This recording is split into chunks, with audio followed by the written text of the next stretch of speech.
So today we're going to take a look at the second part and the final part of my way, the piano arrangement, which we started in the previous video. Starting from bar 19, 2, 3, 4.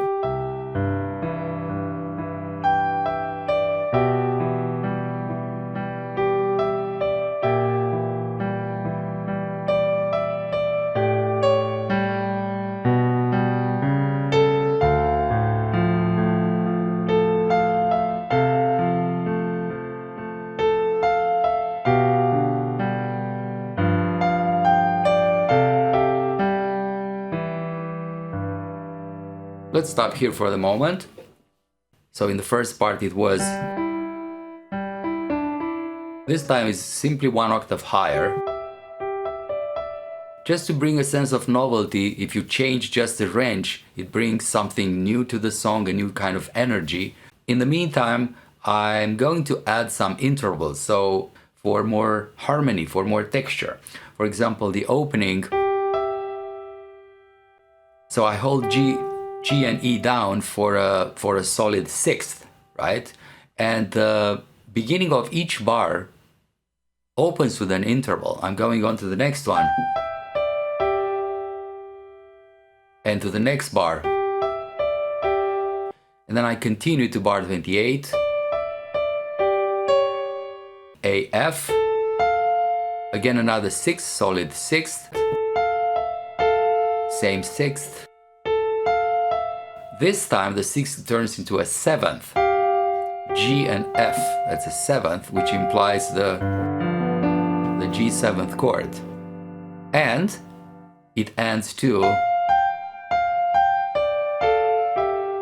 these two sixths. Instead of just single notes, I harmonize by using these two intervals. Let's have a look at the left hand. For the left hand, the opening is a larger pattern. This is a very common way to accompany a lot of ballads in piano. It's based on a C major triad, C major root position triad, nothing extraordinary. The only thing is that I want to spread these notes apart, so I'm going to take this E from the middle, from here I'm going to move it up here. In this way I get a more open, wider sound, and this happens one octave lower here. And you will see this pattern moved a little further in bar number 29 to D now. So C, that's on C, and this one is on D. You can actually create an exercise to practice this pattern. You can advance to E, then to F, and so on. You got the idea. It's a little stretchy. There is a way to practice this, but I'm not going to go today into the technical aspect of it. Probably this would be a good subject for another video. Moving on, after this pattern, I'm going to bar 26 with exactly the same as I did in the previous part. In the A part, A1 part. Bar 27, the bass drops to B flat and further to A with this figuration. And that brings me back to D minor, which we talked about, the large pattern. Continuing to this chord, which is like a D minor with a dropped bass. And further to B, which is, this is nothing else than a G major first inversion, followed by a seventh, and the last bar of this section is just a C major chord in the root position with this G down here. And that concludes this, this fragment, which I call it A1 alt. Let's continue with A2 alt, which starts from bar 27, I believe. I continue. Observe these intervals B flat, G, followed by A, E, G, and another interval, a sixth. So I'm repeating this. And further with a 4 on F, C, G, a fifth, followed by a single note, and we continue, 5 on G, another sixth here, another interval for more harmony, G, F, E. I fall on another interval, a sixth. We like sixth here, they sound pretty good. A triplet on a half note on 2 beats. Well, this is a D minor triad in the first inversion, which sounds very good with the C in the bass. And then C, chord, C major triad, first inversion. Let's see the left hand. So left hand changes the style. We introduce this way of playing. I'm gonna play everything to give you the context, but watch mostly my left hand. 2, 3, 4.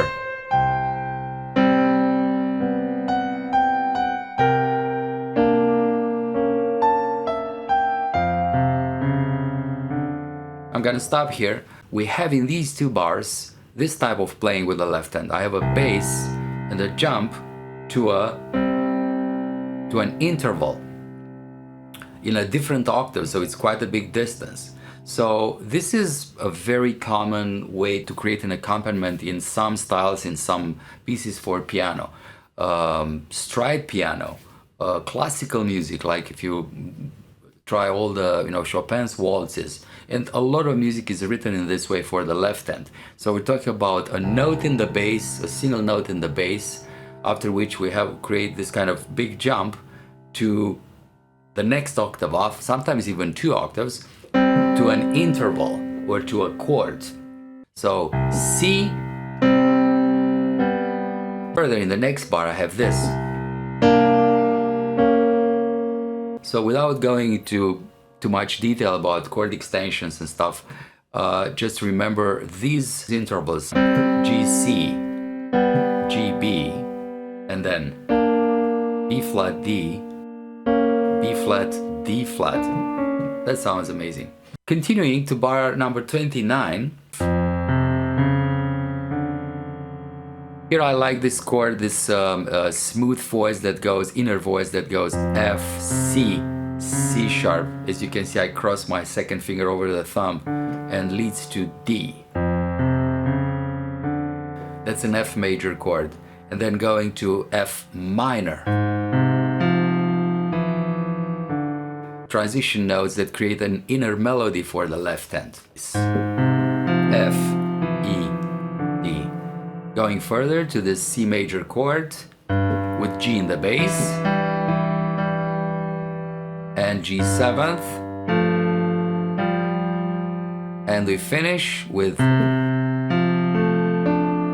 like in the first part, I play a D minor triad over a C in the bass, and C and this G, which creates a transition towards the last part, which I labeled part B. Let's have a look now at the last part of the song. Part B starts in bar 34. It's gonna go 1, 2.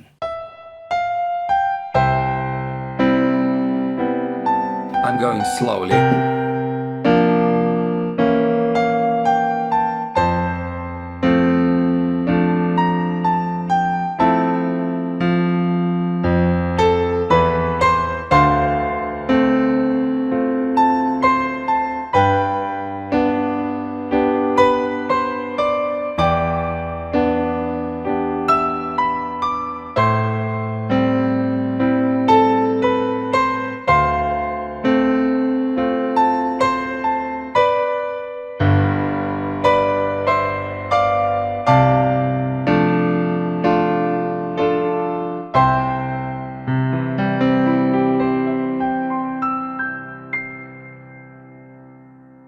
So let's have a closer look. So we want more texture here. We want more energy.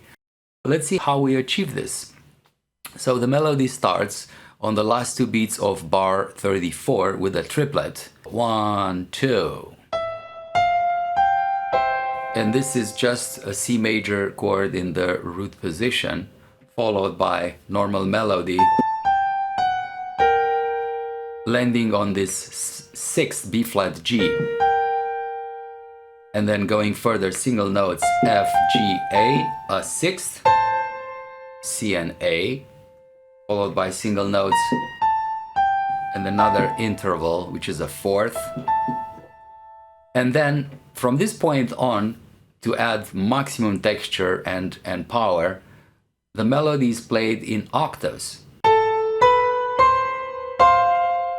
And not just an octave, but with a middle note here to suggest a chord and for more texture, even more music. And I continue. Again, three notes, an octave with a note in between. Again, an octave with a note in between for harmony. I continue. So E, B, D, and landing on same type of structure. Going further, A, B, C.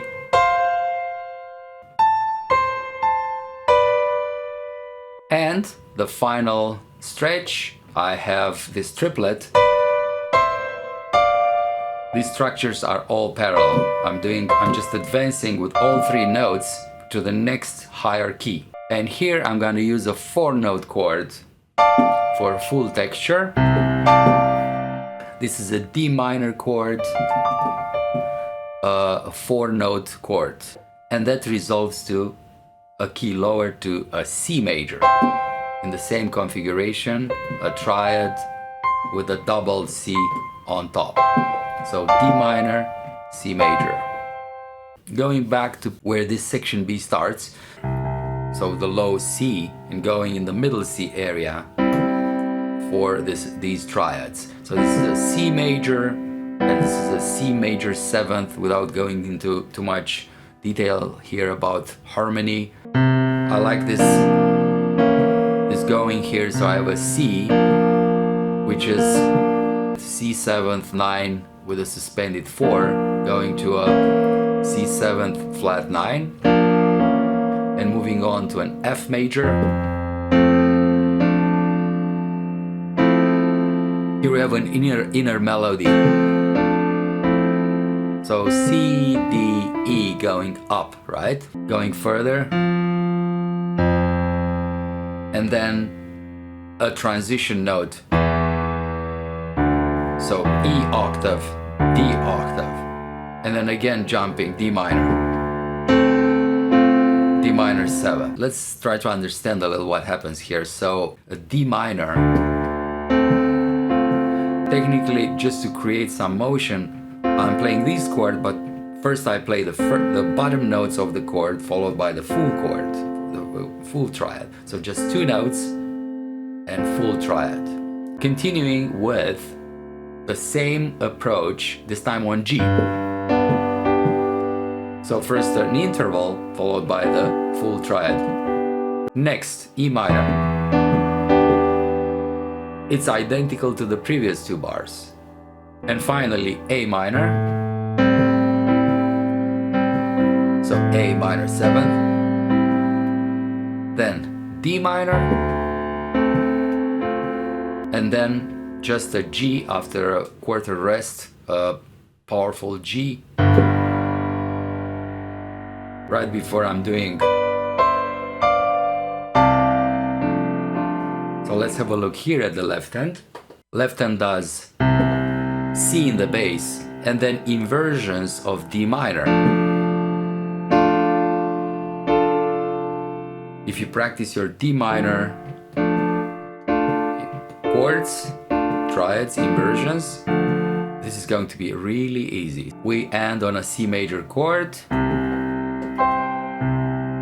And we have this typical arpeggio. Many pieces can end like this with an arpeggio. I'm going to use a crosshand arpeggio. So basically I'm playing the first 3 notes are C major root position, followed by the right hand, which plays the same thing, C, E, G. Left hand goes over, playing again C, E, G. And the right hand plays C, E, G, and C. But I'm gonna go C, E, G, and this C, which you don't see it on the screen because it's out of the range, but there's a C here. So just the ending.